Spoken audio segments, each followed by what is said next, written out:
Hello, hello, hello. If you're watching this, you're referring back to our Week 9, Day 1 Computer Science Principles class. Let's go ahead and get to it. We finished up the Internet unit last week. There are still some people who owe me Journal 2.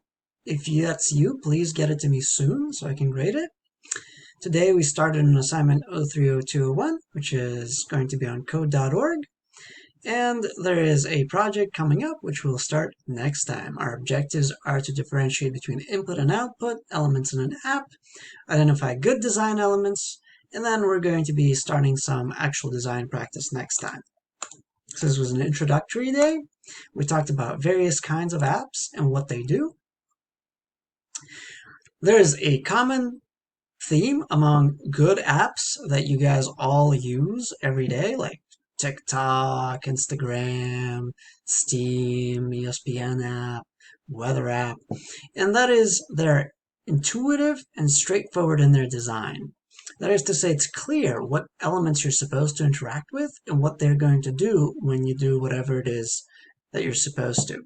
So for instance, here, I know exactly what this button down here does. It's clearly labeled, it's obvious, it's very, very straightforward. Same thing goes for all of these. What we're going to start with is creating a good, well-designed front end. That means the part that the user can see. And then we're going to learn a little bit about programming and build the back end afterwards. We watched this video. I recommend you check that out on your own. It's inside our PowerPoint here.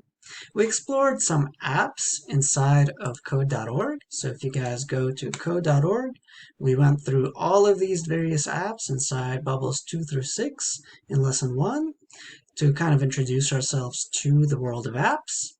And then we moved on to lesson number 2. Now, lesson number 2 teaches you a lot about various kinds of things you can do inside Code Studio, App Lab, which is what we will be using to create our various designs. If you go to bubble number 2 in lesson 2 here, it'll take you through a tutorial of various design elements you can add to your program. We spent a long time here playing around and figuring different things out, so I encourage you to play around with this if you haven't already. Some important things to note. If you would like to change something about an element, you have to click on it, and then it'll give you all the elements you can edit about that particular thing. Something that this tutorial doesn't mention but is important is you can adjust the depth of various elements all the way at the bottom. Meaning if you want something like this power plot or flower plant thing to stay on top, you got to make sure it's all the way in the front layer. If you put it in the back layer, you won't be able to see it because it's now hiding behind this text box. So that is an important thing to remember. Another really crucial part of this lesson that I think bears highlighting is this number 7 thing, which is naming convention.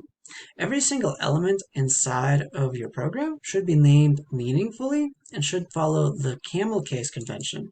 That is to say, the first word starts with a lowercase letter, and if you have more than one word in your label, the second, third, fourth, whatever word always starts with a capital letter. So for instance, if you have something like this, you would want to make sure you label the title, maybe title, and directions. I label this cookie image. So none of these should be labeled something like image 1. That is not descriptive and would not be a good name. The only time that is appropriate is if you have a whole bunch of identically functional things and you don't really care to differentiate between them. Like if you had a herd of cows and they're all going to do the same thing, so you can name each one just cow 1, 2, 3, and so on. There's no real reason to name them other things. But for the most part, we do want to make sure everything has a unique name. Bubble number 8 contains your first assignment in this section, and that is to recreate this particular app over here on the left. So just the front end, make it look pretty. Do not just copy and paste the image here. I would like these to be editable elements, showing me that you understand how to add those and edit them to look sort of like this. I will not be too strict if it doesn't look exactly like it, but so long as I see effort and that you attempted and you know how to get these various elements, you will get full credit. It's only 5 points, so it shouldn't be that hard. It is due by Wednesday at midnight. Please let me know if you have any questions. I hope you have a great day.